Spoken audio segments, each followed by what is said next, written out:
I'm here to talk to you about a trip I made to Abidjan, Brazil, to a very small town, probably about 25 hours from the time I left Missoulian until I got there. The reason I was there was to see a healer whose name is John of God. My first recollection of knowing anything about this man was something I read in the newspaper probably 4 years ago.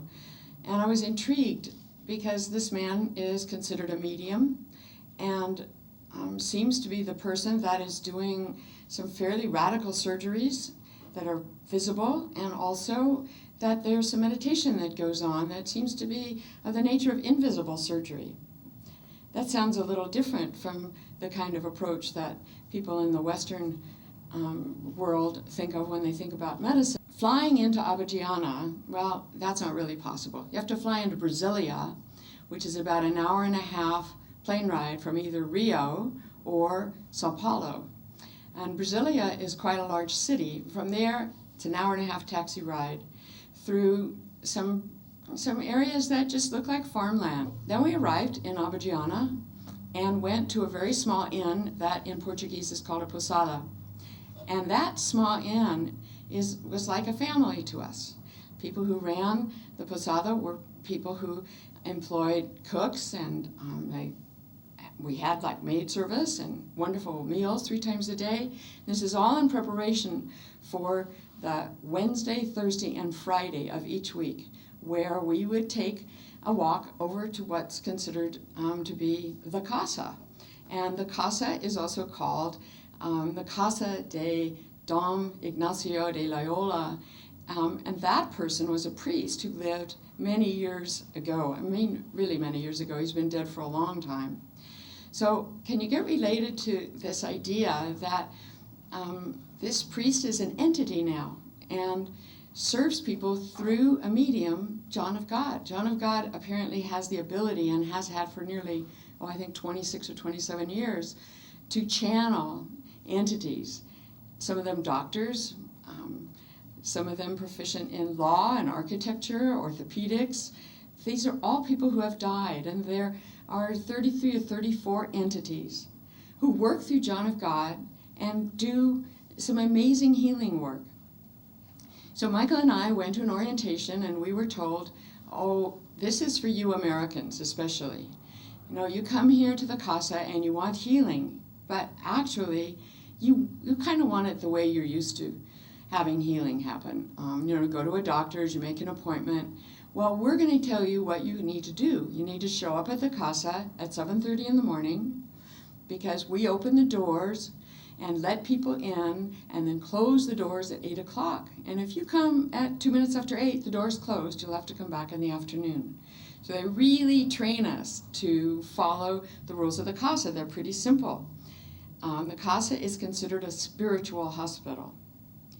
That means that there are some forces at work there that help people with whatever dilemma, whether it's emotional, physical, mental, whatever it is. It's a spiritual hospital with entities serving the populations that come there. You can meditate. You're just there to say, I'm here for my healing. This is what I want. I'm here to be of service to others who are here for their healing.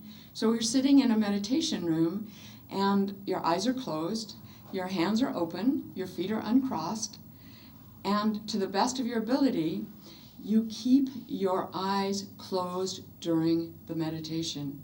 When you keep your eyes closed with a number of other people, then your world is just very narrow into your own ability to meditate. So there's 3 or 4 meditation rooms actually, and then there's an opportunity to go in a line and actually be in front of this healer, John of God, and have your question about whatever it is you need or want to be answered in some way. So how do you get the question? And sometimes I think the question is harder than the answer. Prior to going into this line, I would go to a translator and I would say, I have a concern about my hearing loss. And the translator, who might speak as many as 7 different languages, would coach me in this quest that I have. I would say, well, what is it about your hearing? And I would say, well, I haven't been able to hear well in the speech range probably all my life. And I would like to be able to hear clearly and understand what people are saying. So the translator might say, well, would you like emotional healing for that? Would you like physical healing for that? Would you like to feel different mentally? And so he would actually, or she would actually coach me until the question was very defined. And once that was defined, then that question would be written in Portuguese. So I could go in the entity line then. That's what they call the line where you're going to be actually going in front of John of God. Now, there could be 500 people in that line. That line of 500 people might take 2 or 3 hours. And that's all, because once I'm in front of John of God, the translator tells him what my question is. John of God will say, you need to go to surgery, or you need to go back to meditation, or you need to find a different entity, perhaps this afternoon or tomorrow, and he would tell me which day to come, because that would be an entity that would be better able to help me. So it gets very specific to your own situation. So here's what happened with my surgery. I chose invisible surgery, which means that I went into a meditation room. Again, I closed my eyes. I heard music. I heard a man speaking very slowly, almost hypnotically, tears running down my face. I didn't understand why. And some of the ailments I hadn't even mentioned. For example, I had an open lock on my jaw that my dentist was pretty worried about. After this invisible surgery, that lock problem disappeared. Stunningly, it disappeared. This year, I asked some questions about my general health. My cholesterol level went down. And I mean, those are tests that you can actually make and know the outcome of. Other things, like my knee, I actually had to go and have surgery on my knee, but the healing has been remarkable. So some things are subtle, some things are very definite. I've seen people go through surgeries where their sight or their ability to walk or their chronic pain, those kinds of things have been resolved and handled for them. Included with the surgery is a kind of a hypnotic anesthesia. Somebody kind of caught me after surgery because I don't even remember leaving the room, put me in a taxi, sent me back to my posada. I slept on and off for 30 hours. I was just out. With Michael, he went with a number of problems, and he told me he hadn't felt that great in so many years after he went through this surgery procedure. He came back to Missoula with me feeling just wonderful. Now, I have to say that Michael passed away last February, but the feeling wonderful enabled him in the last months of his life to really complete a number of things that were very important to him. And while it's really sad for me that he passed away, I believe that the end of his life was really enriched by his experience with John of God, and my returning there this year was part of my commitment to myself and to Michael to spread his ashes at the Casa and to seek healing for myself. One of the things I found at the Casa this year was a lot of support for my writing. It's something that I have done probably all my life. As long as I can remember, I've been a writer. But I tend to kind of drag my feet about getting my things that I write out to the public. And I determined this year in asking my question that I was going to ask a question about, can I get some help with getting this writing done? And there were older people in the Casa who were guides who helped me focus. John of God gave me a commitment through his mediumship that he would help me. And I also was interested in spending more time at the Casa and learning more about the people there. I got encouragement for all of that. Now, how do I bring that back to my life here in Missoula? That's kind of a big question, because I've wondered, what's life like after healing? I kind of get what happened with Michael, that he was able to complete some things, but what about me? I'm very much alive. I don't have any chronic illnesses. I feel really physically very well. But I'd like to feel better emotionally and mentally. I'd like to be clearer.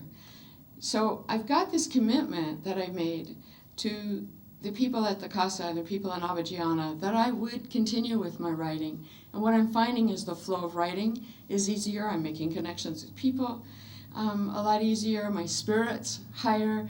And talking to people, because I'm now interviewing people about what's life like after they've gone through this healing experience.